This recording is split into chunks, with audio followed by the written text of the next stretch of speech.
Gandang araw, eto na nga finally, maayos na nga rin itong ilalim ng lababo natin na matagal nyo na nga rin nire-request. Syempre, para wala nga muna tayong masyadong gastos, for the DIY na nga ulit muna tayo at etong mga natirang PVC ceiling panel, galing nga dun sa Kisame yung gagamitin natin. At ayan ang Tatay Rick nyo, pinaplano nga yung mga kailangan niyang gawin at napanood nga lang pala namin to at salamat po pala sa inyo at nagkaroon nga kami ng idea. Bago nga kami magsimula, syempre, inalis ko na nga muna lahat ng laman dito sa ilalim para makagawa nga ng maayos ang Tatay Rick nyo. Matagal-tagal nga rin bago namin to nagawa kasi alam nyo naman, busy rin talaga ang Tatay Rick nyo sa trabaho niya. Kaya naman po sa mga nagre-request ng mga DIY pa, pagpasensyahan nyo na po't hinay-hinay nga lang tayo. Minsan nga napapaisip na ako kasi kapag wala nga siyang pasok, ay mas mahaba pa nga yung oras niyan sa pagdi-DIY kaysa sa akin. Siyempre, char lang yun. Sino ba namang nanay ang ayaw ng nakakalibre sa pagpapagawa ng bahay, no? Eto kasing tatay nyo, kapag wala nga siyang pasok, ay wala talaga yung hilig na lumabas at pumunta kung saan-saan. At ang gusto nga lang niya ay ganito't gumawa ng kung ano-ano dito sa bahay.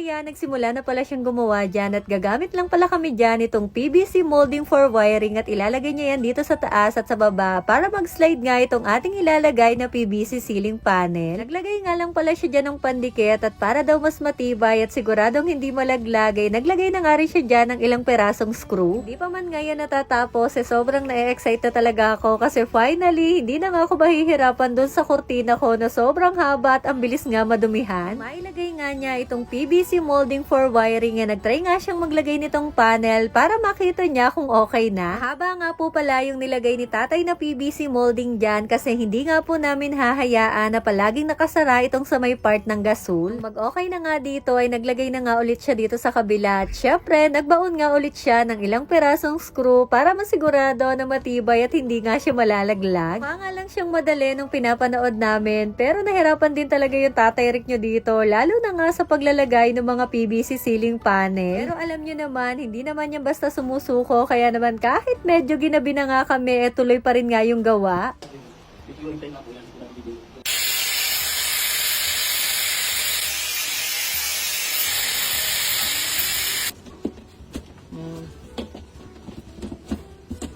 Pagkatapos nga niyang maglagay nito mga PVC molding for wiring, nag-cut na nga siya nito mga PVC ceiling panel na sakto nga lang dito sa paglalagyan. Tapos naglagay na nga rin siya dyan ng konting tape para mas matibay daw. Di pa nga natatapos yan pero sobrang na-excite na rin talaga ako sa kalalabasan at alam ko mas maganda pa rin talaga yung mga modular cabinet. Pero para sa amin na wala pang ang budget, napakaganda na nga nito. After nga ng ilang oras, natapos na nga rin siya at grabe, sobrang nagulat talaga kami dito sa kinalabasan ng pagdi-DIY nga namin dito sa kusina. Mapapasabi ka na lang talaga na hindi mo na nga kailangan pang gumastos ng malaki para nga lang magpaganda ng ating mga munting tahanan at sulit na sulit talaga yung pagod at oras na nilaan dito ni tatay. Meron pa nga siyang naiisip na gawin dyan kaya naman abangan nyo na lang po ulit at sana nagustuhan nyo itong aming pagdi-DIY sa kusina at eto na nga lang po muna ulit for today's mini vlog at ayun lang, salamat!